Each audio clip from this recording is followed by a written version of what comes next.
remembered. And I'm going to do one last thing for my country.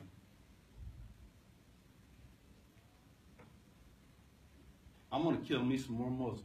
So they came in and started telling me about my retirement and how I was going to get this and how I was going to get that. And I said, no. You need to stop talking. That's not the right language we're talking right here. I have to go back. They said, go back where? I said, Afghanistan, Iraq. I don't care. I need to kill more Muslims. That's what I told them. I need to kill more Muslims. I'm not done. Because now my hatred had manifested to a point to where my life meant nothing unless I was taking the life of a Muslim. Now, I can't exactly put a finger on when this hatred began. I really don't know. It wasn't actually necessarily 9/11. All I knew was that somebody had killed a lot of Americans. A lot of innocent Americans.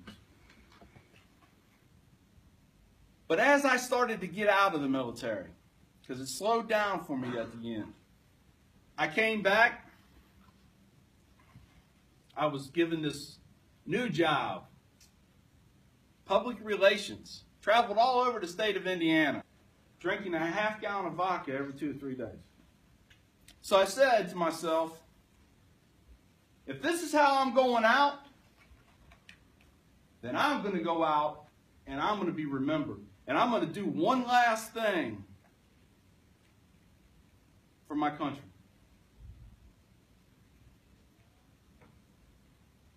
I'm going to kill me some more Muslims. And I'm going to do it here in America. This hatred go, I believe there was actually another organ inside my body. You can't lose a liver, you'll die. I was afraid I was going to lose this hatred.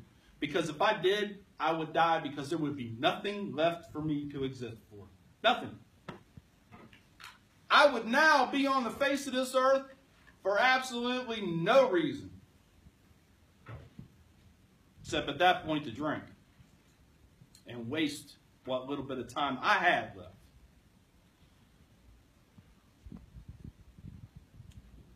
So I got the courage up.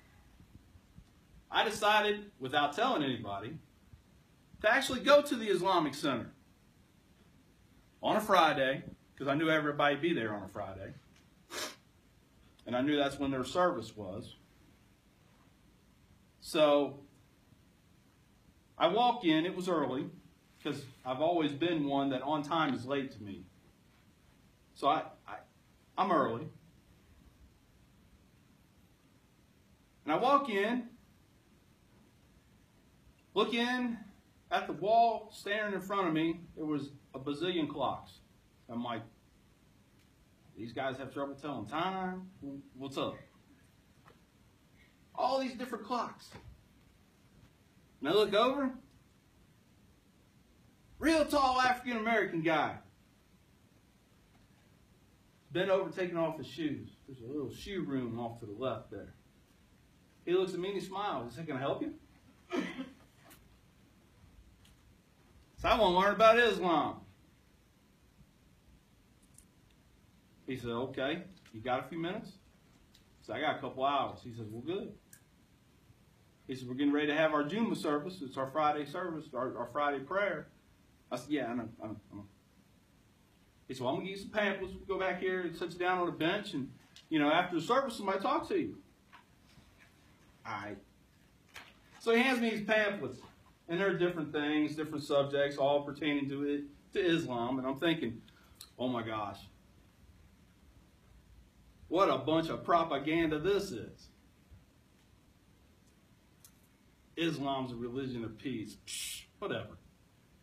You know, Islam's against terrorism. Not according to Fox News. Then the service starts. And I'm looking around and all the room's packed. And all around, sitting on the floor. I started breaking out in a cold sweat going, oh man. I am in a room with nothing but Muslims. I started thinking about how they was going to see me on Al Jazeera tonight with a sword to my throat or something. Silly. Just silly thoughts, man. Because that's what I knew. Because that's what I'd been told. I hadn't yet identified what the real lies and the real truth was yet. So after the service, another African American gentleman closer to my age, sat and talked to me. Asked me if I've ever read the Quran. I'm like, nah, why would I do that? Of course, I had never told anybody what I had planned at this point. I had never told anybody that I truly hated everyone in this room. I hated everyone in this building. If I had a bomb vest on me right now, I might just go ahead and set it off.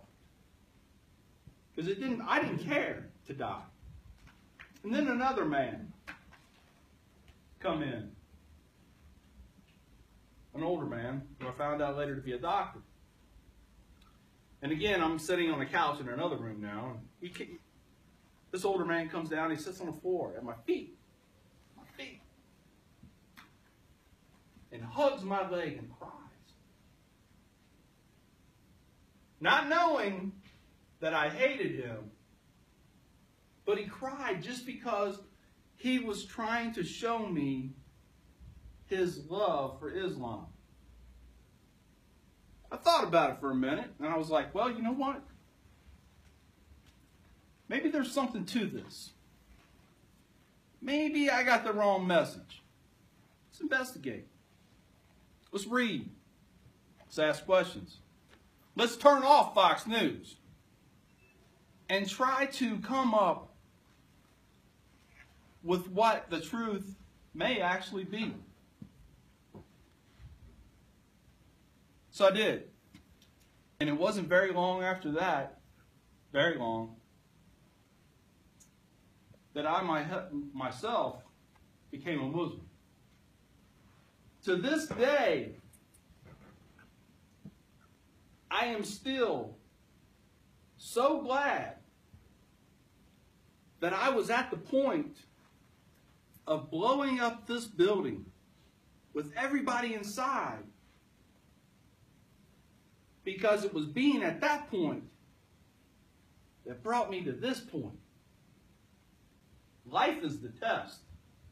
But now, I've been a Muslim for 6 years. My wife and daughter are currently Muslims. If I would not have changed, I would be in prison. I would die having hatred guide my life. And I would have been the one now to take the innocent lives. Because nobody over at that Islamic center was hurting anybody. Nobody was planning on hurting anybody. They were going there to pray. They were going there to listen to someone talk about things in the Quran and try to explain them to the best of their ability.